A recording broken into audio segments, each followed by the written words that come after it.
কানাই দাস প্রভুর শ্রী চরণে আমার শতকোটি প্রণাম দিয়ে আমি এই দাসী আমার ক্ষুদ্র প্রয়াস চেষ্টা করছি। ভুল ত্রুটি নিজ গুণে ক্ষমা করবেন এবং মার্জনা সুন্দর দৃষ্টিতে দর্শন করবেন। ওম অজ্ঞানাতিমিরন্ধস্য জ্ঞানাঞ্জনশলাকয়া চক্ষুरुन्मीलितं येन तस्मै श्रीगुरवे नमः। श्रीचैतन्यमनःभीष्टं स्थापितं येन भूतले स्वयं रूपं कदा मह्यं ददाति सपादन्तिकं। वन्देऽहं श्रीगुरो श्रीयुतपदकमलं श्रीगुरुन् वैष्णवांश्च श्रीरूपं सग्रजतं सगणरघुनाथान्वितं तं सजीवम् तद्वैतं सावधूतं परिजनसहितं कृष्ण चैतन्य देवं श्री राधा कृष्ण पादं सगण ललिता श्री विशाखान्वितं हे कृष्ण करुणा सिंधु दीनबंधु जगतपते गोपेश गोपिका कांत राधा कांत नमोस्तुते। तप्त कंचन गौरांगी राधे वृंदावनेश्वरी वृषभानुसुते देवी प्रणमामि हरिप्रिये। जय वंशकल्पतरुभ्यश्च कृपा सिन्धुभ्यो च पतितानां पावनेभ्यो वैष्णवेभ्यो नमो नमो। नारायणं नरस्कृतं नरं चैव नरोत्तमं देवीं सरस्वती व्यासं ततो जयमुदीरयेत्। नष्टप्रायेषु भद्रेषु नित्यं भगवतो सेवाय भगवतो उत्तमश्लोके भक्तिर्भवति नष्टुकी। मुखं करोति वाचालं पङ्गुं लङ्घयते गिरिं यत्कृपातमहं वन्दे श्रीगुरुदीनतरिणं श्रीचैतन्य श्रम परमानन्द माधवम्।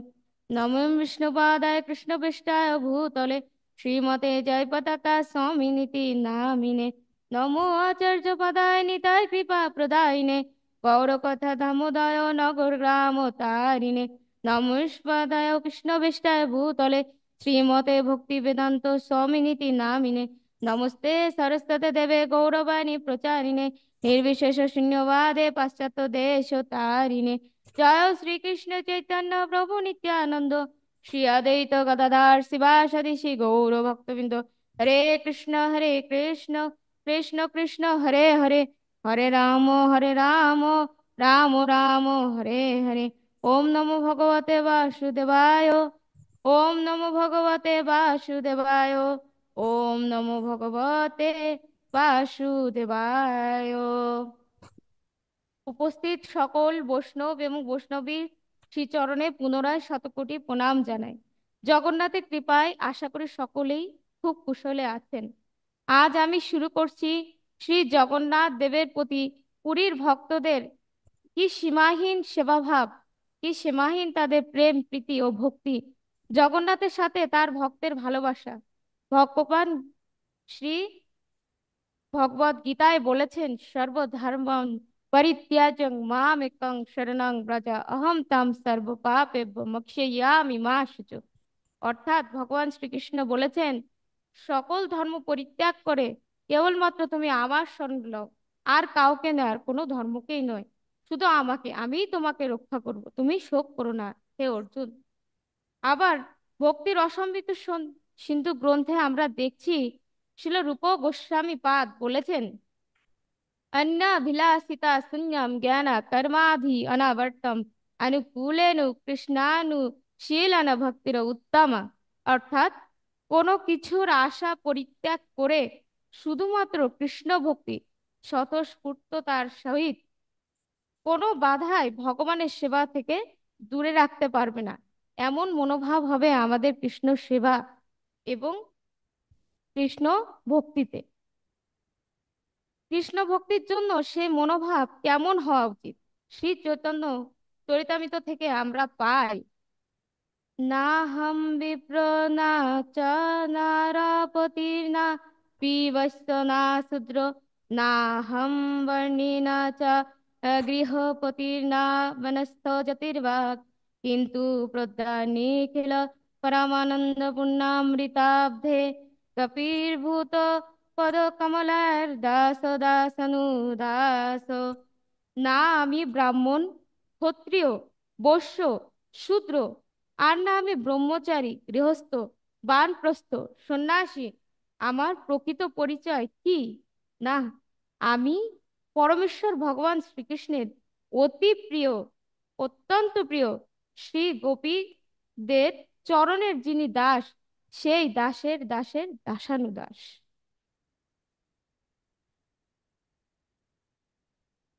অর্থাৎ আমার প্রথম পরিচয়, আমি সুধাময়ী হরিকান্তা দেবীদাসী, ভগবান শ্রীকৃষ্ণের ও শ্রীমতী রাধারানীর প্রিয়জন, আমাদের ইসকনের প্রতিষ্ঠাতা আচার্য কৃষ্ণকৃপা শ্রীমূর্তি ছিল অভয়চরণের বিন্দ ভক্তি বেদান্ত স্বামী প্রভুপাদের কৃপাধন্য শিষ্য পরমার্ধ নবম বিষ্ণুপাদ পরমহংস পরিব্রাজকাচার্য অষ্টাদশ শত সিদ্ধ শ্রীমৎ শ্রী জয়পতাকা স্বামী গুরু মহারাজের এবং এখানে উপস্থিত সকল শুদ্ধ বৈষ্ণব বৈষ্ণবী বৃন্দের দাসানুদাস।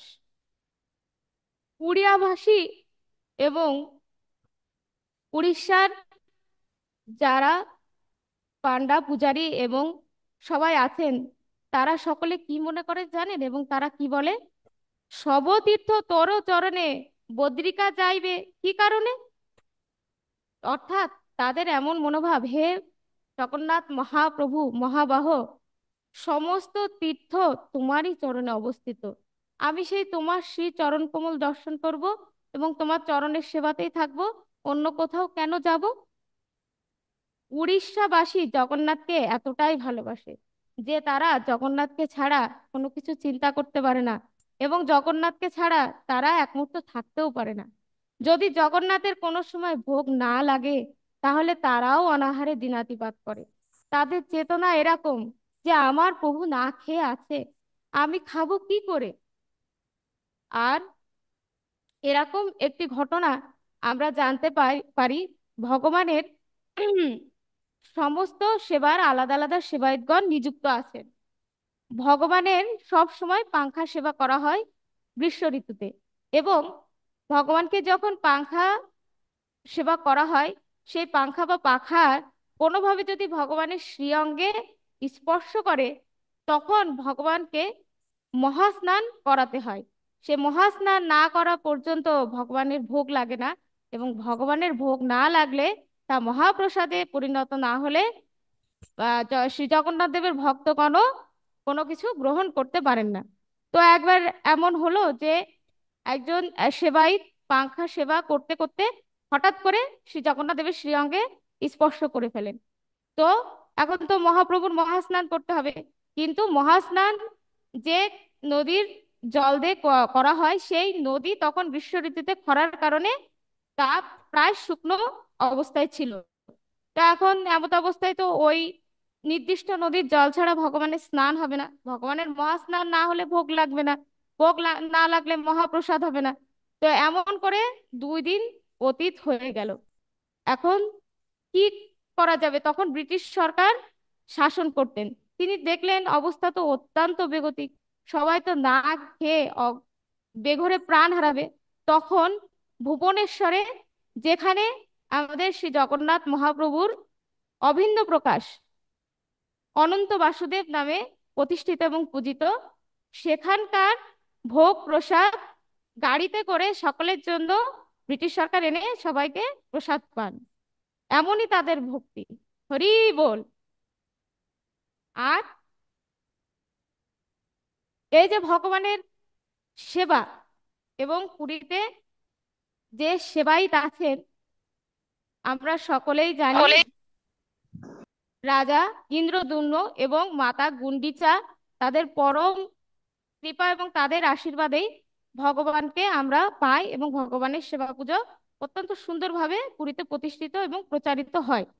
তো ইন্দ্রদ্যুম্ন ভগবান, ভগবানের সমস্ত সেবা যাতে সঠিক সুন্দরভাবে চলে, ভগবানের বিন্দুমাত্র যাতে কোনো কষ্ট সাধিত না হয়, এই জন্য তিনি 36 নিযক প্রথা প্রচলন করেন। এই 36 নিযক অর্থাৎ সমস্ত পুরীর সেবাই পান্ডা পূজারীরা, এবং এই 36 নিযকের মধ্যে যারা আছেন, ভগবানের প্রত্যেকটা সেবার আলাদা আলাদা সেবাই, যেমন কুয়ো থেকে জল তুলবে, তার কুয়ো থেকে জল তোলায় সেবা।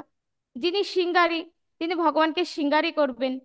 এরপর আরতি সাজাবেন একজন, আরতির আগুনটা তৈরি করে দেবেন একজন, আবার আরতি দেখাবেন একজন। তিনি পাখার সেবা করবেন, তিনি পাখা সেবাই করবেন। যিনি ভগবানের পুষ্প চয়ন করার সেবা তিনি পুষ্পই চয়ন করবেন।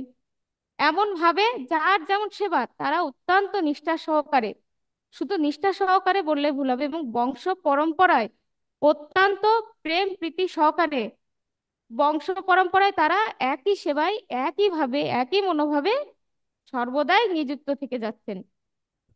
এরকম সুন্দর একটি ঘটনা আছে। একবার সাধারণত যারা সেবায়েত থাকেন তাদের যে গোসাই বালক বা সেবায়েত বালক হয় তাদের সাধারণত 6 থেকে 7 বছর বা 8 বছর সম্পূর্ণ হলে তাদেরকে সেবায় নিযুক্ত করা হয়। তো ভগবানের যে আহ ধ্বজা বা পতাকা শ্রীমন্দিরে টানানোর বা তোলার যে সেবা করা হয়, তো ওরকম সেই সেবা যে পূজারী প্রভু করতেন। তো ওনার একটি বালক হয়, বালকটির যখন 7-8 বছর হয়, তো সবাই পারিবারিকভাবে ভীষণ উৎসাহ সহকারে তাকে নিয়ে আসে যে সেও এখন থেকে ভগবানের যে জয়ধ্বজ পতাকা আছে, যাকে বলা হয় পতিত পাবন বানা। এই পতিত পাবন বানা যেটা হচ্ছে ভগবান, লাগবে না লাগবে না, ভগবান শ্রী জগন্নাথ দেবের স্বরাটকে প্রতিপন্ন করে। স্বরাট অর্থাৎ যে তিনি সমস্ত জগতের অধীশ্বর, তিনিই একমাত্র পরম পুরুষ। এবং এই স্বরাট অর্থ হচ্ছে যে তিনি সমগ্র বিশ্ব ব্রহ্মাণ্ডের অধিপতি এবং তার আধিপত্যে সর্বত্র বর্তমান। এই পতিত পাবন বানা বা ধ্বজা সেটাই প্রমাণ করে। তো সেই পূজারী সেই সেবায়িতের পান্ডার যখন বালকটিকে নিয়ে আসা হয় এবং তাকে খুব উৎসাহ সহকারে উলুধ্বনি বা জয়ধ্বনি সহকারে তাকে প্রথম এই পতাকা টাঙানোর সেবার কাজে নিযুক্ত করা হয়, তো সে যখন মন্দিরের চূড়া ধরে উঠতে থাকে, তো সে ধীরে ধীরে ধীরে উঠে যায় এবং পৌঁছে যায়, এবং পতাকাটিও সে গুরু কৃষ্ণ এবং জগন্নাথের কৃপা আশীর্বাদের সঠিক স্থানে টাঙে দিতে পারে। কিন্তু এবার যখন সে ধীরে ধীরে নামতে শুরু করে, হঠাৎ করে সে পিছলে পড়ে যেতে থাকে।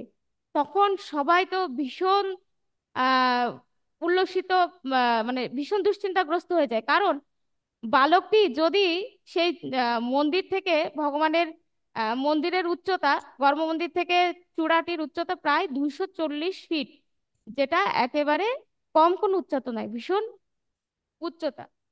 তো অত উঁচু থেকে বালকটি যদি পড়তে শুরু করে, তাহলে শ্রী জগন্নাথ দেবের মন্দিরের সঙ্গে বেঁধে তার ক্ষতি হবে না, কিন্তু আশেপাশের মন্দিরে বালকটির মাথা এসে ঠেকলে তার মাথা একদম সম্পূর্ণ চৌচির হয়ে যাবে এবং সঙ্গে সঙ্গে সে প্রাণ ত্যাগ করবে। প্রভু শোনা যাচ্ছে তো? হরে কৃষ্ণ। হ্যাঁ, শোনা যাচ্ছে, শোনা যাচ্ছে। খুবই সুন্দর শোনা।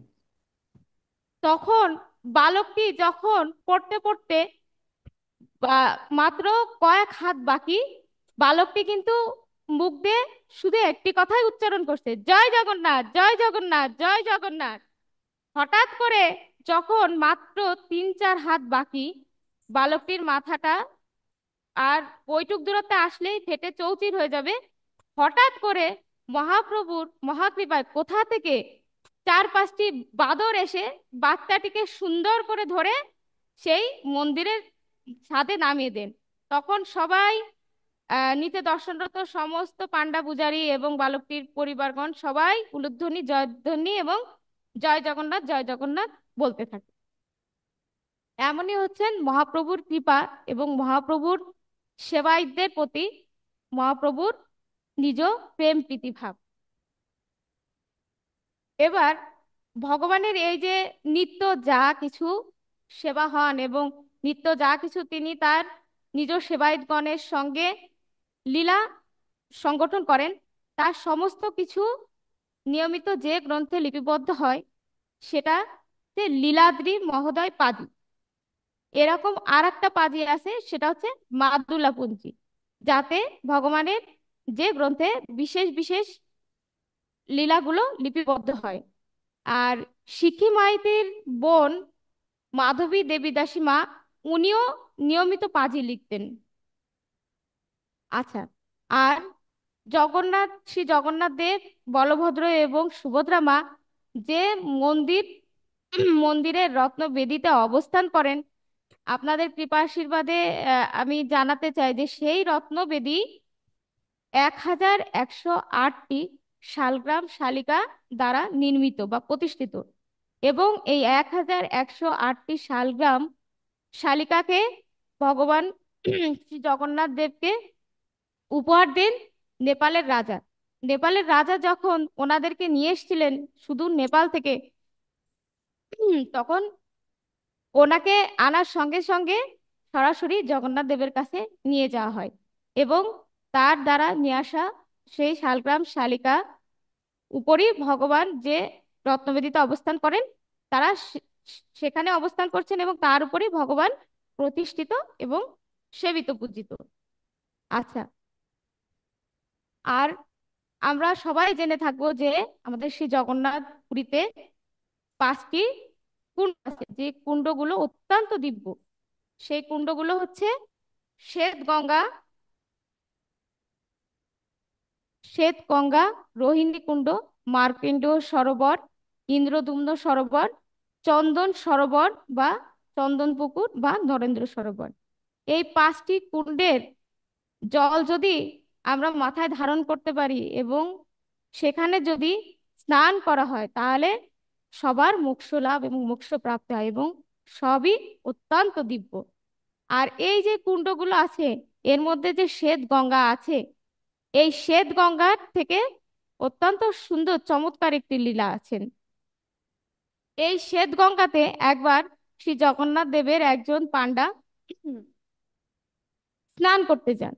তো স্নান করে তিনি যখন ডুব দিয়ে উপরে উঠেছেন, হঠাৎ করে উনি দেখেন যে উনি হুগলির গঙ্গার ঘাটে যে উঠেছেন, এবং হুগলির গঙ্গার ঘাটে ওঠার পরে দেখছেন যে ওখানে একজন মাতাজি দাঁড়িয়ে আছেন, এবং মাতাজি ওনাকে দেখা মাত্রই বলছেন যে "আহ, তুমি জগন্নাথের পান্ডা, তাই না?"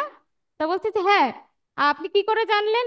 তো বলছে জগন্নাথ আমাকে স্বপ্নে দেখিয়েছে তো, আর জগন্নাথ বলেছে যে তুমি আমার পতি, তাহলে তুমি আমাকে বিয়ে করো। তা এখন যিনি যে পান্ডা উঠেছিলেন, মানে জগন্নাথ যাকে উঠিয়েছিলেন, তিনি তখন বিবাহ করেননি, এবং তার মনেও কিছুটা মানসা বা ইচ্ছা ছিল। আর জগন্নাথের নাম শুনেছ, তিনি অত কিছু আর চিন্তা ভাবনা করেননি, উনি তাকে বিবাহ করে নিয়েছেন। এবং অল্প দিনের মধ্যে, তাদের 2-3 বছরের মধ্যে তাদের একটি বালকও হয়। এবার যেহেতু তিনি ভগবানের নিজজন, নিজ সেবায়, ও এরকম 3-4 বছর অতিক্রান্ত হওয়ার পরে ওনার খুবই মনে দুঃখ হয়েছে যে আচ্ছা, আমি ভগবানের যে সেবাটা করলাম, হরে কৃষ্ণ, সরি, আমি ভগবানের যে সেবাটা করলাম, আমি যে সেবা থেকে এত দিন এত দূরে আছি, এটা তো মোটেই ভালো হচ্ছে না। যখন ওনার আবার এরকম আত্মগ্লানি হলো, তখন উনি সেই মাতাজিকে এবং তার সন্তানকে রেখে কাউকে কিছু না বলে আবার সেই হুগলির গঙ্গাতে ডুব দিলেন, এবং আবার সেই শ্বেতকুণ্ডে শ্বেত গঙ্গায় যে উঠলেন। যে ওনার যে নিজ সেবা ছিল, সেই সেবাতে উনি আবার নিযুক্ত হলেন। এবার এভাবে আরো 2-3 বছর অতিক্রান্ত হলো। একদিন উনি সেবা করছেন, তো সেই মাতাজি তার সন্তানকে নিয়ে পুরীতে এসে হাজির।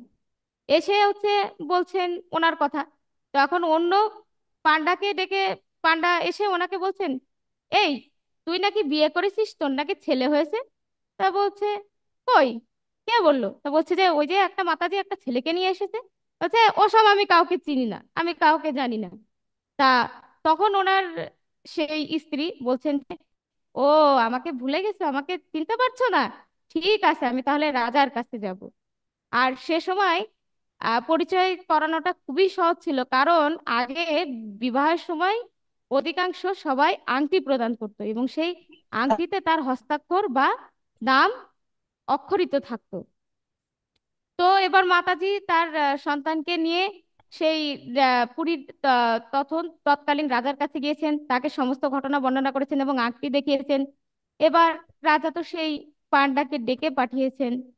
তো পান্ডাকে ডেকে পাঠালে পান্ডা বললেন যে যখন মহারাজ তার কাছে জিজ্ঞাসা করেন যে আচ্ছা, ব্যাপারটি কি হলো, উনি কি বলছেন, আর পুরীর একটি বিধান ছিল যে পুরীর যারা ভগবানের নিজ সেবায়তগণ, যারা কুর্ম বন্ধের মধ্যে ভগবানের নিত্য নিয়মিত সেবা করেন, তাদের শুধু নির্দিষ্ট গোষ্ঠীর মধ্যেই বিবাহ প্রথা প্রচলিত। তারা তাদের নির্দিষ্ট গোষ্ঠীর বাইরে কাউকে বিবাহ বা কারোর সঙ্গে সংসার প্রতিস্থাপন করতে পারবেন না, তাহলে তার সেবা চলে যাবে। তো তখন সে পুরীর পান্ডা বললেন যে মহারাজ, আমি আপনাকে বলতে পারি, কিন্তু তাহলে আমার সেবা থাকবে না। কিন্তু মহারাজ যেহেতু তাকে বলেছেন যে না, তুমি বলো, তোমাকে সব কথা বলতেই হবে, তখন উনি সবিস্তারে সব কিছু বর্ণনা করলেন। তো এ কথা শোনার পরে মহারাজ বললেন যে ঠিক আছে, তুমি সেবা করতে পারবে, কিন্তু আজ থেকে 36 নিযুগ থেকে তোমার সেবা বাতিল হলো। তুমি 36 নিযুগের মধ্যে থেকে বা কর্ম বন্ধে বা শ্রী মন্দিরের যারা নিজ সেবা যুক্ত তাদের মধ্যে থেকে সেবা করতে পারবে না। তুমি বহির্পাণ্ডা হিসেবে সেবা করবে, যেমন আনন্দবাজারে মহাপ্রসাদ বিক্রয় বা অন্যান্য সেবা, সেটা তুমি করতে পারবে। এবং ওই সময় থেকে এই পাণ্ডা লীলার মাধ্যমে তখন 36 নিযুগ প্লাস 37, মানে বইয়ের পাণ্ডা হিসাবেও ভগবানের সেবা প্রচলিত হলো। তো ভগবান আসলে সবকিছুই ভগবান তার ইচ্ছা, বা ভগবানের যখন যে রস আস্বাদন করার বা যে লীলা রচনা করার ভগবানের মনোভাব হয়, ভগবান আসলে সেভাবেই সবসময় ভক্তদের সঙ্গে লীলা করেন। ওর এরপর ভগবানের শ্রী জগন্নাথ দেবের জগন্নাথ পুরীতে সারা বছরই কিন্তু উৎসব চলতে থাকে, এবং ভগবানের উৎসবগুলো ভীষণ মনোমুগ্ধকর। যেমন জন্মাষ্টমীতে জগন্নাথ পুরীতে 5-6 দিনের অনুষ্ঠান থাকে। সেখানে ভগবানের বিভিন্ন লীলা দর্শন, ব্রজের লীলা, বিভিন্ন অসুর বধের লীলা, এগুলো আহ নৃত্য এবং গীতের মাধ্যমে অনুষ্ঠান করে দেখানো হয়। তারপর ভগবানের আরেকটি চমৎকার যাত্রা হচ্ছে চন্দন যাত্রা, যেটা উম, অক্ষয় তৃতীয়া থেকে চন্দন যাত্রা শুরু হয়। সাধারণত আমরা 21 দিন জেনে থাকি, কিন্তু গ্রীষ্ম ঋতুতে জগন্নাথ পুরীতে ভগবানের 21, 21, 42 দিন এ যাত্রা চলে। এর মধ্যে প্রথম 21 দিন ভগবান প্রতিদিন শ্রী মন্দির থেকে বের হয়ে সমস্ত পুরীতে যাত্রা করেন, এবং পরের 21 দিন শ্রী মন্দিরের ভিতরেই তার যাত্রা সম্পন্ন হয়।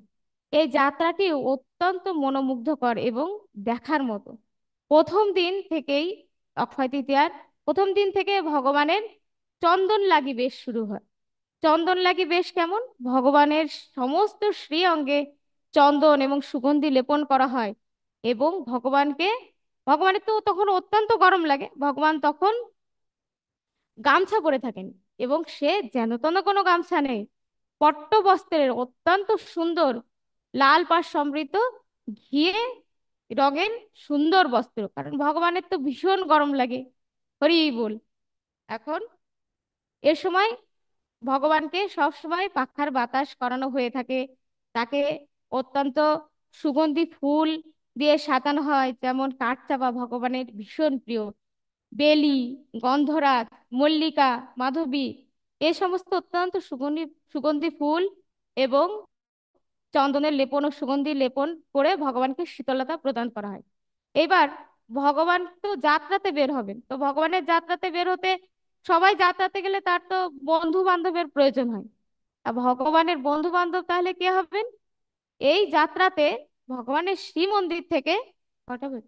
শ্রীমন্দির থেকে দুটি পালকি বের হয়। একটি পালকিতে অবস্থান করেন ভগবান শ্রী জগন্নাথের প্রতিভ রূপে শ্রী মদন মোহন, এবং সঙ্গে থাকেন শ্রীদেবী আর ভূদেবী। কারণ ভগবান বরাহ রূপে ভূদেবীকে বিবাহ করেন। আর শ্রীদেবী মানে একটা শ্রীদেবী না, কিন্তু আমাদের শ্রী মাতা মহালক্ষ্মী, যিনি সব সময় ভগবানের সঙ্গে অবস্থান করেন। আর আরেকটা পালকিতে অবস্থান করেন রাম আর কৃষ্ণ, রাম আর বলরাম। এবার ভগবানের যে পুরী মন্দিরে 5 জন শিব আছে, সে পঞ্চমহাদেব পঞ্চ মন্দির থেকে পঞ্চ পাণ্ডব রূপে আসেন, আর সঙ্গে থাকেন হর পার্বতী। আচ্ছা, এই পঞ্চ মহাদেব কারা? এই পঞ্চ মহাদেব হলেন যমেশ্বর, কাপালমোচন, নীলকণ্ঠ, মার্কেন্ডেশ্বর এবং লিঙ্গরাজ। এই পাঁচটি মন্দির পুরীর পঞ্চতীর্থ নামে পরিচিত। সেই পঞ্চতীর্থ থেকে পঞ্চ মহাদেব পঞ্চ পাণ্ডব রূপে আসেন, আর আসেন হর পার্বতী। সবাইকে জগন্নাথ দেব কি বলেন, কোথায় অবস্থান করবে? সবাই গরুড় ধ্বজের ওখানে এসে সবাই সমবেত হবে। তারপর ওখান থেকে সবাই একসাথে যাত্রাতে বের হবে। আচ্ছা, এইবার ভগবান পালকিতে করে যে বের হবেন, খুব আড়ম্বর সহকারে, খুব আনন্দ করতে, নৃত্য করতে করতে বের হবেন। এবং সঙ্গে খাওয়া দাওয়াটাও কিন্তু চলবে, কারণ জগন্নাথ অত্যন্ত ভোজন প্রিয়। হাত তো শুকোলে চলবে না, খাওয়া দাওয়া কিন্তু, প্রসাদ, মহাপ্রসাদ ভোগ লাগানো কিন্তু চালু থাকবে। এবং এই যাত্রাতে যখন তিনি যাবেন, মাঝখানে মাঝখানে চাঁদোয়া টাঙানো থাকবে। সেই চাঁদোয়াতে অত্যন্ত সুন্দর খেজুর ফল, বিভিন্ন ফল ঝুলিয়ে দেয়া হবে। এবং তাতে আহ খেজুর, আঙ্গুর, অনেক কিছু ফল ঝুলবে। এবং যে পান্ডা পূজারীরা যাবেন, তারা যখন যাবেন তখন সেই ফল পাড়তে পাড়তে যাবেন, এবং দেখে মনে হবে যেন ভগবান ফল পাড়ছেন এবং ভোজন করছেন। অত্যন্ত আনন্দ করতে করতে সে যাত্রাতে বের হবে, কারণ সে তো মহারাজা, মহাপ্রভু। এবার সঙ্গে সামনে যেতে যেতে যে দোকানগুলো পড়বে, প্রত্যেকটা দোকান অত্যন্ত সুন্দর ধূপ দ্বীপ দিয়ে সাজানো হবে। তার সামনে থাকবে মুড়ি, মুড়কি, নারকোল, তুলসী মালা। সবাই প্রভুকে বের হয়ে আরতি দর্শন করাবেন এবং প্রভুকে ভোজন করাবেন। এভাবে অত্যন্ত সুন্দর করে প্রভু যাত্রা করতে করতে তখন চন্দন সরোবরে যে পৌঁছাবেন। চন্দন সরোবরে যে পৌঁছে, তখন তিনি তো মহারাজা, তার তো মনোরঞ্জন করতে হবে। তাকে কি করাতে হবে? ভগবান তখন নৃত্য গীত এগুলো দর্শন করবেন। এবং পুরীর প্রথা আছে যে কোনো বালক বালিকা খুব সুন্দর যে জিনিস শিখবে, নৃত্য হোক, গীত হোক, অঙ্কন হোক, অন্য যে কোনো গুণ, তা প্রথম শ্রী জগন্নাথ দেবকে সে চন্দন সরোবরে একটি স্টেজের আয়োজন করা হবে। ভগবান যখন যাত্রাতে বের হবেন, সবাই মিলে ভগবানকে তা দর্শন করবেন। আর পথে কিন্তু তিনি কদুলিও খাবেন। কদুলি কি? কলার মধ্যে গুড় আর ছানা ভরে দেওয়া হবে, কারণ হাত তো শুকালে চলবে না। আবার তিনি যখন যাত্রাতে থাকবেন, যাত্রাতে কিন্তু ভেজা জিনিস ওনার চলে না। ওনার চাই শুকনো খাজা, গজা, মিষ্টি, মন্ডা, এগুলো সে ভোজন লাগা ভোগ লাগাবেন এবং যাত্রাতে সবকিছু উপভোগ করবেন। তো এইবার নৃত্য গীত ও দর্শন করার পরে, এখানে নৃত্যগীতের আর একটা বিশেষ আহ, উম, আহ, উ- উপস্থাপন আছে, সেটা হচ্ছে গটিপুয় নৃত্য। এই গটিপুয়র অর্থ কি? গটি অর্থ একটি, আর উড়িষ্যা ভাষায় ছেলেকে বলা হয় পুয়া বা পু। কারণ এই প্রথাটি চালু শুরু হয় শ্রীমন জগন্নাথ মহাপ্রভুর সময় থেকে, চৈতন্য মহাপ্রভুর সময় থেকে। কারণ চৈতন্য মহাপ্রভু সন্ন্যাসী, তিনি স্ত্রীদের নিত্য উপভোগ বা দর্শন করতে পারবেন না। তো মহাপ্রভু যাতে সুন্দরভাবে লীলা দর্শন করতে পারেন, সেই জন্য কিছু আহ পান্ডা পূজারীকে এই আহ, ভাবে প্রশিক্ষণ প্রাপ্ত করা হতো এবং এই নৃত্য শেখানো হতো। এবং তারা সেই নৃত্যের মাধ্যমে বিভিন্ন অসুর বধ বা বিভিন্ন লীলা উপস্থাপন করতেন। এইবার ভগবানের নৃত্য গীত দর্শন করা হয়ে গেল, সে এখন ভীষণ ক্লান্ত, এখন তার একটু বিশ্রামের প্রয়োজন। তো বিশ্রাম কোথায় নেবেন? চন্দন সরোবরের মাঝখানে আইল্যান্ডের মতো একটি সুন্দর মন্দির আছে, যাকে বলে ভোগ মণ্ডপ। সেই ভোগ মণ্ডপে যে প্রভু একটু বিশ্রাম নিবেন, একটু বৈঠক করবেন, আবার একটু খাওয়া দাওয়া চলবে, খাজা, গজা, মিষ্টি, মিষ্টি মন্ডা। আর এর মধ্যে কিন্তু সেই খঞ্জনি, মৃদঙ্গ, তার সবকিছু কিন্তু বাজতে থাকবে। এরপর বৈঠক, বৈঠক ওখানে ভগবান কিছুক্ষণ বিশ্রাম নিয়ে আবার তিনি যাত্রাতে বের হবেন। এবার যাত্রাতে ঘুরতে ঘুরতে ঘুরতে ঘুরতে যখন তিনি ভীষণ ক্লান্ত হয়ে যাবেন, তখন তার একটু আবার স্নানের প্রয়োজন হবে। সেই স্নানটা কেমন হবে? ওই ভোগ মণ্ডপের ভিতরে চারপাশে চারটি কুণ্ড আছে, যেই কুণ্ডে গোলাপ জল এবং চন্দন মিশ্রিত জল থাকে। কারণ ঘুরতে ঘুরতে ভগবানের তো ভীষণ ক্লান্তি চলে আসবে, তখন তার একটু আহ সতেজ হওয়ার বা ফ্রেশ হওয়ার একটু প্রয়োজন হবে, তখন সেই 4টি কুণ্ডে ভগবানকে আকণ্ঠ গলা পর্যন্ত নিমজ্জিত করে রাখা হয়। তারপর সেখানে আরো কিছুক্ষণ বিশ্রাম করে একটু সতেজ হয়ে ভগবান আবার যাত্রাতে বের হবেন। এইভাবে যাত্রা করতে করতে কিন্তু 10টা 11টা 12টা একটাও বেজে যাচ্ছে, আবার কিন্তু ভোরবেলায় মঙ্গল আরতি। তো এইভাবে অত্যন্ত সুন্দরভাবে ভগবান যাত্রা করে তারপর অবশেষে শ্রীমন্দিরে আসেন। এবং এভাবে 21 দিন ভগবানের বহির্যাত্রা চলতে থাকে। তারপরের 21 দিন ভগবানের শ্রীমন্দিরের ভিতরে নৃসিংহ মন্দিরের পিছনে যেখানে চন্দন, ভিতরে চন্দন কুণ্ড আছে, সেখানে ভগবানের বাকি 21 দিন যাত্রা চলে। এটা হচ্ছে ভগবানের অত্যন্ত সুন্দর চন্দন যাত্রা। আর ছোট্ট আরেকটি যাত্রার কথা বলবো, সেটা হচ্ছে দ্রোণযাত্রা। সেই দ্রোণযাত্রা কি, শ্রী রাজা রামচন্দ্র নামে ভগবানের একসময় অত্যন্ত পরাক্রমশালী একজন রাজা ছিলেন। ভগবানের সব রাজারাই অত্যন্ত পরাক্রমশালী এবং সবাই ভগবানকে অত্যন্ত ভালোবাসতেন। তো সেই শ্রী রামচন্দ্র একবার অত্যন্ত আহ আবিষ্ট হয়ে উনি পাশা খেলছিলেন। সে সময় পুরীর পান্ডা এবং পূজারীরা ভগবানের মহাপ্রসাদ এবং সেই প্রসাদী মালা নিয়ে রাজাকে অর্পণ করতে আসেন। কিন্তু তিনি খেলাতে তখন এতটাই মত্ত ছিলেন, সেই প্রসাদ উনি ডান হাত দিয়ে গ্রহণ না করে ভুলক্রমে খেলার ছলে বাম হাতে গ্রহণ করে ফেলেন। কিন্তু ওই সময় তিনি যেহেতু রাজা, পান্ডা এবং পূজারীরা এটা দর্শন করে ওনারা কিছু বলতে পারেন না এবং নীরবে সেখান থেকে চলে আসেন। তো পরবর্তীতে রাজা যখন সম্বিত হন এবং যখন ওনার এটা চেতনাতে আসে যে আমি কি করলাম, আমি বাঁ হাতে মহাপ্রসাদ গ্রহণ করলাম, আমার দ্বারা এত বড় ভুল সাধিত হলো, তাহলে আমি কিভাবে আমার এ পাপ খণ্ডন করব। তখন উনি মনে মনে একটি পরিকল্পনা করেন যে যে হাতে আমি মহাপ্রসাদ গ্রহণ করলাম সেই হাতই আমি রাখবো না। তখন এই হাত তো কাটাতে হবে, কিন্তু নিজের হাত তো নিজে কাটতে পারছেন না, তাহলে কি করা যায়। তখন উনি ওনার মন্ত্রীকে ডেকে বললেন যে মন্ত্রী, আমি না ঘুমোতে পারছি না। তা বললেন, কেন মহারাজা, আপনার কি কষ্ট, কি অসুবিধা? বলছে, প্রতিদিন না রাতের বেলা কোথা থেকে যেন ঘরের জানলা দিয়ে একটি অশরীরী হাত আসে, আর সে আমাকে ধরতে যায়, ভয় দেয়। তো তখন বলে যে ঠিক আছে মহারাজা, আপনি আজ থেকে ও ঘরে শয়ন করবেন না, আমি থাকবো, আমি পাহারা দেব। আর যদি এমন কিছু পাই অবশ্যই আমি এটার উপযুক্ত ব্যবস্থা গ্রহণ করব। তো যেদিন মন্ত্রী মহারাজার হচ্ছে ঘরে অবস্থান করলেন, তো দেখলেন ঠিক মাঝরাতে ওরকম একটি হাত রাজার শয়ন খাটিয়ার দিকে আগে আসতে, এবং এটা দর্শন করা মাত্রই মন্ত্রী সঙ্গে সঙ্গে তার তরোয়াল বের করে সে হাতটি কর্তন করলেন। এবং পরদিন সকালে উনি দেখলেন যে ওই হাতটি আর অন্য কারো নয়, সেই শ্রী রাজা রামচন্দ্রের। তখন তো মন্ত্রী অত্যন্ত দুঃখ এবং ব্যথিত ভারাক্রান্ত হয়ে পড়লেন।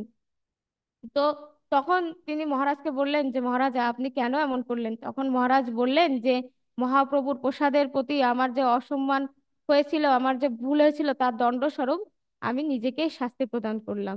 এবং যেহেতু এটা রাজার একটি অত্যন্ত বড় সমর্পণ ছিল, তাই সেই হাতটিকে রাজার যে বাগান আছে সেই বাগানে যে মাটিতে সেটাতে সমাধিস্থ করা হলো। এবং সমাধিস্থ করার পরের দিন থেকে দেখা গেল সেখানে অত্যন্ত সুন্দর একটি গাছ প্রকটিত হয়েছে এবং সেই গাছে অত্যন্ত সুগন্ধিযুক্ত সুন্দর ফুল প্রকটিত হয়েছে। সেই ফুলের নাম হলো দ্রোণ ফুল।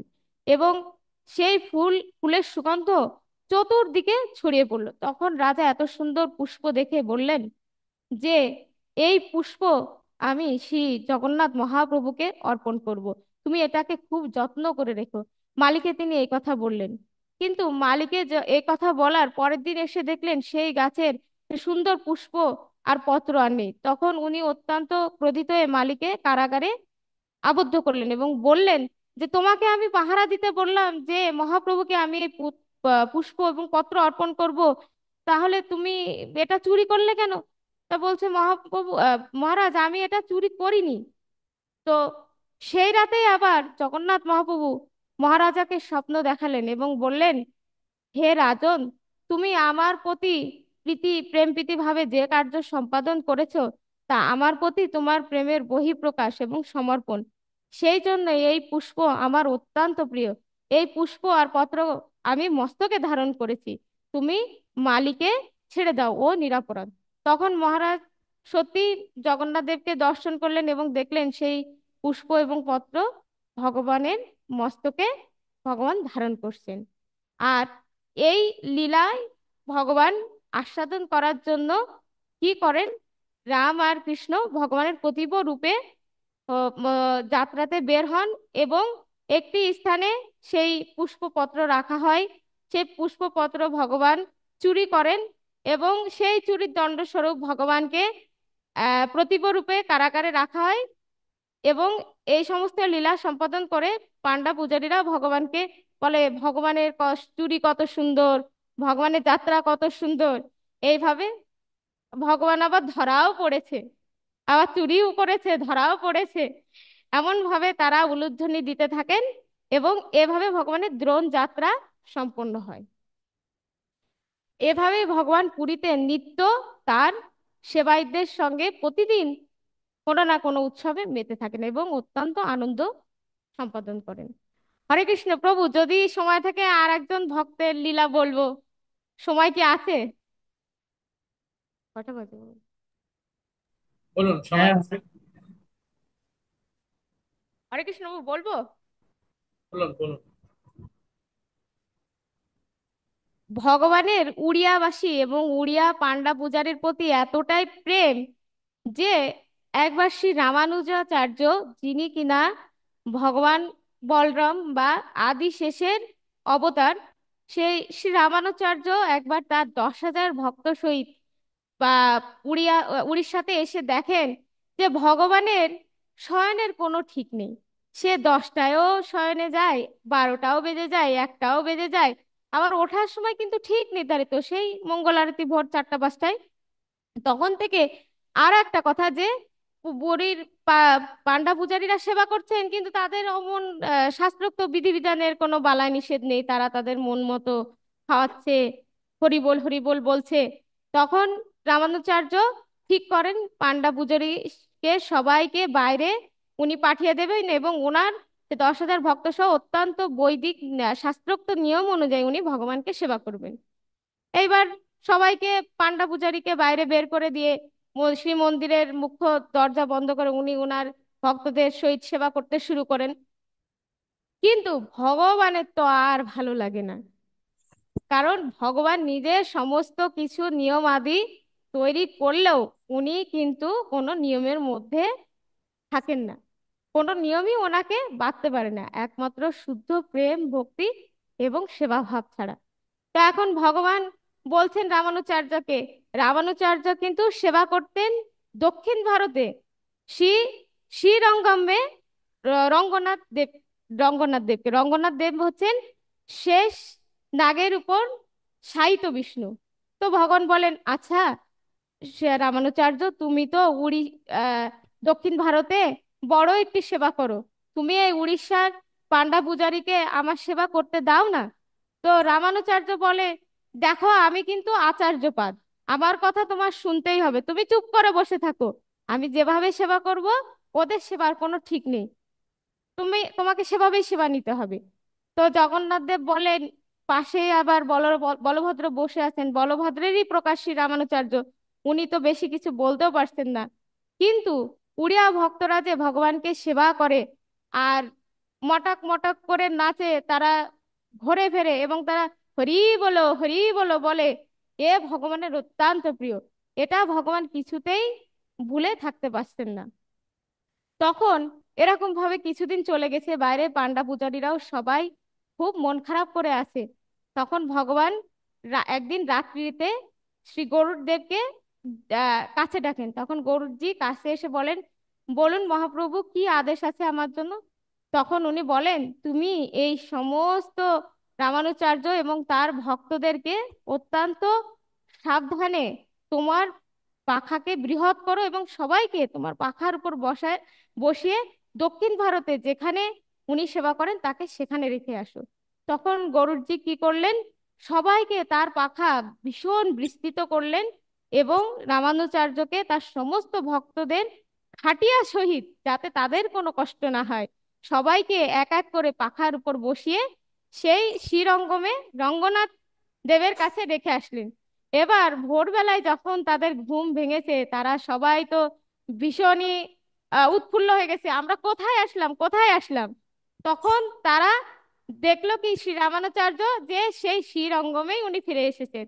এমন দেখে শ্রী রামানুচার্যের চোখ দুটি অত্যন্ত অশ্রু সজল হয়ে উঠল এবং সেই অশ্রু সজল নয়নে তিনি কর্মমন্দিরে দৌড়ে গিয়ে শ্রী বিষ্ণুকে, সাহিত্য শ্রী বিষ্ণুকে জড়িয়ে ধরে বললেন, অদ্ভুত তোমার ভগবান ভক্ত বৎসলতা এবং অদ্ভুত তোমার ভক্তের প্রতি প্রেম, তুমি এতটাই ভক্ত বৎসল, হরি বল। আর একজন ভক্তের কথা আহ আপনাদের কৃপা আশীর্বাদে আমি বলে সমাপ্ত করতে চাই, যদি আপনারা কৃপা আশীর্বাদ দেন। তিনি হচ্ছেন সাধন কসাই। সাধন কসাইয়ের যদি আমরা লীলা শুনি, আসলে আমাদের চোখ থেকে অশ্রু নির্গত হতে থাকবেন। সাধন কসাই ছিলেন, আপনারা অনেকে হয়তো জেনে থাকবেন, সাধন কসাই ছিলেন একজন মাংস বিক্রেতা। তিনি জানতেন না, কিন্তু শালগ্রাম শালিকাকে দিয়ে উনি মাংস তোলার কাজে ব্যবহার করতেন, কিন্তু এটা সম্পর্কে তিনি সম্পূর্ণ অনভিজ্ঞ ছিলেন। তো একদিন একজন সাধু মহাত্মা, একজন সিদ্ধ পুরুষ ওদিক দিয়ে যাচ্ছিলেন মুখে অত্যন্ত কাপড় দিয়ে, কারণ সেখানে প্রচুর দুর্গন্ধ। যেতে যেতে হঠাৎ করে ওনার মনে হলো যে এটা মাংস তোলার ভর হিসেবে ব্যবহার করছে, শালগ্রাম শালিকা নয় তো, ভগবান নয় তো। উনি সামনে খানিকটা চলে যেও আবার ফেরত আসলেন। ফেরত এসে দেখলেন সত্যি তো শালগ্রাম শালিকা।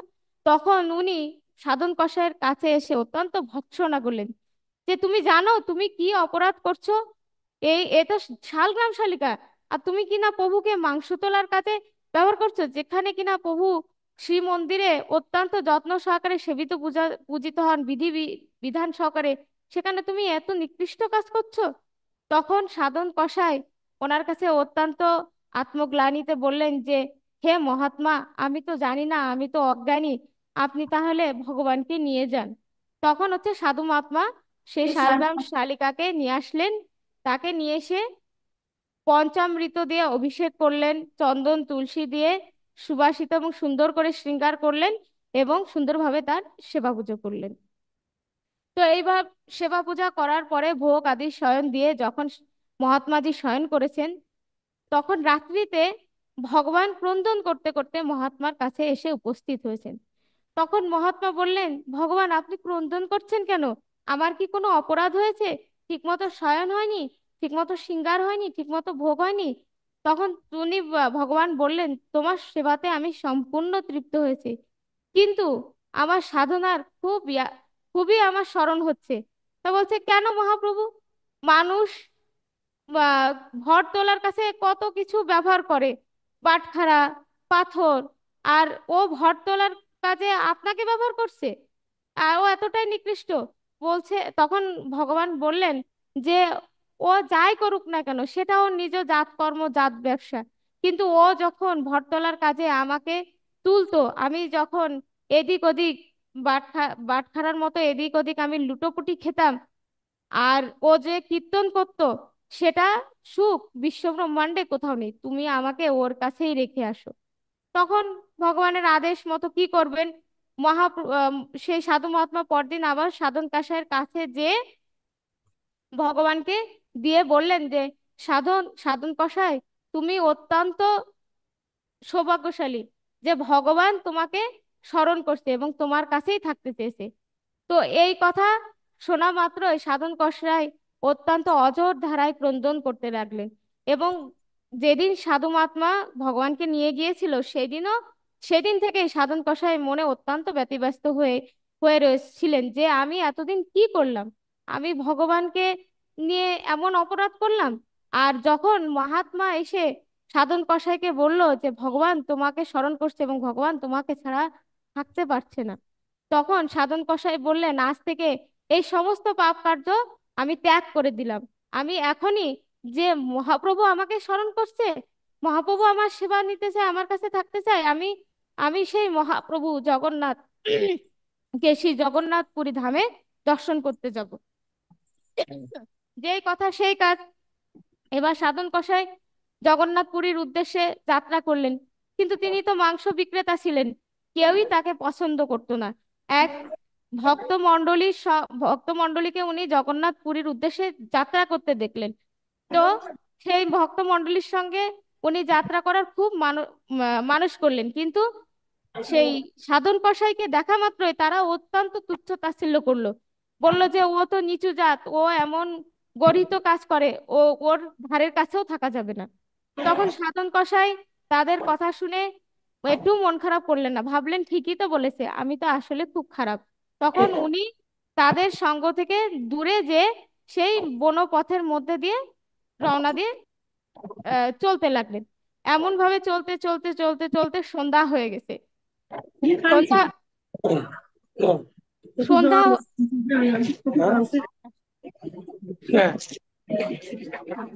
সন- হরে কৃষ্ণ, সুশান্ত প্রভু, মাইকটা একটু কৃপা করে মিউট করেন। কি কথা মনে পড়ে গেল? কোনটা মনে পড়ে গেল? হরে কৃষ্ণ। হ্যাঁ, ভালোবাসতো, ভালোবাসতো না। হরে কৃষ্ণ।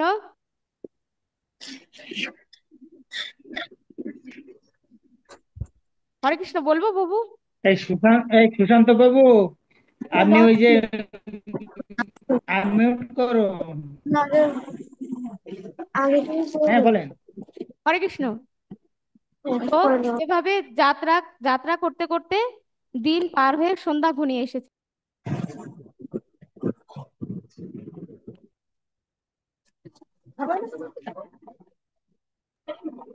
পুত্র, তুমি ভুলে মাতাজিকে করে ফেলেছো। হরে কৃষ্ণ। তো যাত্রা করতে করতে সন্ধ্যা হয়ে গেছে, সন্ধ্যায় রাত্রিতে কোথাও তো অবস্থান করতে হবে। তখন উনি একটি একটি বাড়ির বারান্দাতে পাটি পেতে সেখানে শুয়ে পড়েছেন। তো সেই গৃহের যে কর্ত্রী ছিল, সাধন কসাই বয়সে অল্প ছিলেন এবং তিনি দেখতেও, কসাই হলেও দেখতে অত্যন্ত সুদর্শন ছিলেন। তো সেই গৃহের যে কর্ত্রী, তিনি সাধন কসাইকে খুব প্রস্তাব প্রদান করেন, কিন্তু সাধন কসাই তাতে একবারে না করে দেন, কারণ সাধন কসাইয়ের মনে শুধুমাত্র শ্রী জগন্নাথ মহাপ্রভুর দর্শনের প্রেমাভিলাষী কাজ করছিল। তো সাধন কসাই হাত নেড়ে বললেন, তার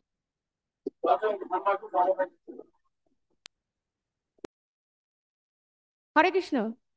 সাধন কসাই তার প্রস্তাবে হাত নেড়ে দেখালেন যে তিনি রাজি নয়, কিন্তু সেই গৃহকর্ত্রী মনে করলো যে সাধন কসাই তাকে ইশারা করেছে, তার পতিকে হত্যা করলে সাধন কসাই তাকে বিবাহ করে তার সঙ্গে থাকতে পারবে।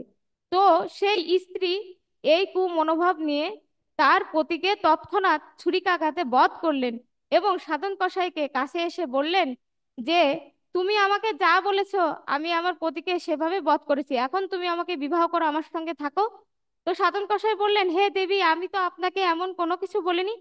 তখন উনি বললেন, কেন, আপনি যে আমাকে ইশারা করলেন। তো তখন সাধন কসাই বললেন, আপনি সম্পূর্ণ ভুল করেছেন, আমি এমন কোনো কিছুই বলিনি। তখন সেই স্ত্রী বললেন, যদি তুমি আমাকে বিবাহ না করো, গ্রহণ না করো, আমি কিন্তু চিৎকার চেঁচামেচি করে সবাইকে জানাবো এবং তোমাকে শাস্তির ব্যবস্থা করিয়ে দেব। তখন সাধন কসাই চুপ করে গেলেন, কারণ উনি জানেন যে উনি যাই বলুক কেউ তা বিশ্বাস করবেন না, এবং এটাই জগন্নাথ মহাপ্রভুর ইচ্ছা মনে করে তিনি চুপচাপ সবকিছু সইতে লাগলেন, দেখতে লাগলেন যে মহাপ্রভু কত কতক্ষণ তার পরীক্ষা গ্রহণ করেন। তো সেই স্ত্রী যখন সবাইকে অত্যন্ত শোরগোল করে জড়ো করলো, তখন সবাই মিলে সাধন কসাইকে সেই স্ত্রী সহ রাজার কাছে নিয়ে গেলেন। রাজা সবকিছু শুনে সাধন কসাইকে বললেন যে সাধন কসাই কিছু বলতে চাই কিনা। সাধন কসাই তখন বললেন যে আমি যাই বলি কেউ আমার কথা বিশ্বাস করবে না। তো ঠিক আছে মহারাজ, আপনি আমাকে যে শাস্তি প্রদান করতে চান আপনি তাই প্রদান করতে পারেন, কিন্তু আমার এই প্রাণটা আপনি বধ করবেন না, কারণ আমি তো শ্রী জগন্নাথ মহাপ্রভুকে দর্শন করতে চাই। এ বাদে, প্রাণটা বাদে আপনি আমাকে প্রাণ নেওয়া ব্যতীত যা শাস্তি দিতে চান তাই শাস্তি আপনি দিতে পারেন। তো তখন রাজা সাধন কসাইয়ের, যেহেতু সবাই জানে যে সে হত্যা হত্যা করার জন্য প্রেরিত করেছে, সাধন কসাইয়ের দুটি হস্তই কেটে দিলেন। তো সাধন কসাইয়ের হস্ত দুটো কেটে দেওয়ার পরে সাধন কসাই শরীরে ব্যথা পেলেও মনে কিন্তু খুশি হয়েছে যে যাক, আমি এত নিকৃষ্ট হওয়ার পরেও আমার মহাপ্রভু তো আমাকে গ্রহণ করেছে, আমার মহাপ্রভুরও হাত নেই, আমারও হাত নেই। তো এমন কথা মনোভাব আহ, ধারণ করে, এবং তার শরীর থেকে আহ, প্রচুর রক্তপাত হচ্ছে, সমস্ত রক্তে তার শরীর ভেসে যাচ্ছে এবং তার চোখ দিয়ে অবিরল অশ্রুধারা নির্গত হচ্ছে। এমন অবস্থায় উনি পথযাত্রা কিন্তু একটুবারের জন্য থামায়নি, এভাবে চলতে চলতে উনি যাচ্ছেন। আর ওদিকে পুরী ধামের শ্রীক্ষেত্রে জগন্নাথ মহাপ্রভু অত্যন্ত ব্যতিব্যস্ত এবং বিচলিত হয়ে গেছেন, এবং মহাপ্রভু ভীষণ মন খারাপ করছেন এবং তার পান্ডা পূজারীদের ডেকে বলছেন, আমার এক মহান ভক্ত আসছে আসছে সে অত্যন্ত কষ্ট পাচ্ছে, তোমরা সবাই পালকিতে করে তাকে নিয়ে যাও এবং নিয়ে আসো।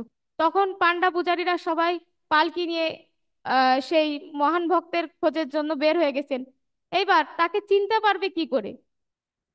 যার কাছে যাচ্ছে সেই বলছে যে আহ, হ্যাঁ, আমি সেই ভক্ত, আমি সেই ভক্ত, কিন্তু আসলে তারা কেউই সেই ভক্ত না। তখন পান্ডা পূজারীরা আবার মহাপ্রভুর কাছে ফেরত এসে জিজ্ঞাসা করছেন যে মহাপ্রভু, তাকে আমরা কিভাবে চিনবো? তখন মহাপ্রভু বললেন, যেমন আমি তেমনই আমার ভক্ত, আমার যেমন হস্ত নেই, দেখবে আমার ভক্তেরও হস্ত নেই, এবং তার হস্তযুগল থেকে অবিরল ধারায় রক্ত নিঃসৃত হচ্ছে।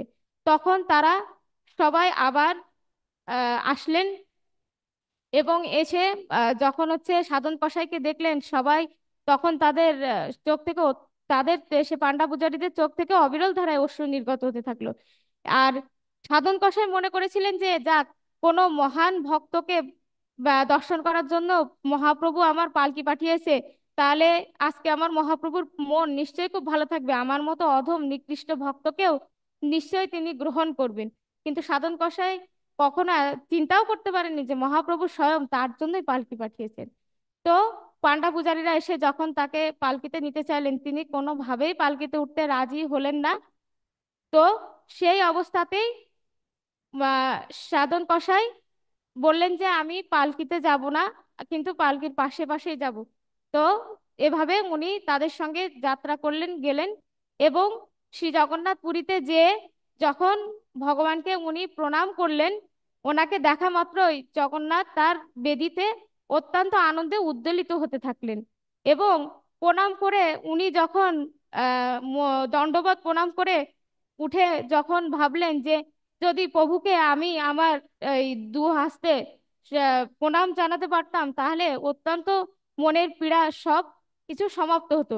তো এই কথা বলে যখনই উনি দণ্ডবাদ দিয়ে উপরে ভগবানকে দর্শন করার জন্য উঠেছে, তৎক্ষণাৎ ওনার হাত প্রকট হয়ে গেছে।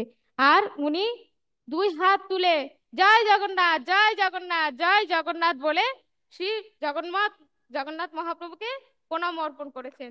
আর ওনার এমন দর্শন দেখে জগন্নাথ মহাপ্রভু পান্ডা পূজারীকে সবাইকে বললেন যে আমার ভক্তকে আমার কাছে নিয়ে আমার হৃদয়ে আলিঙ্গন করিয়ে দাও।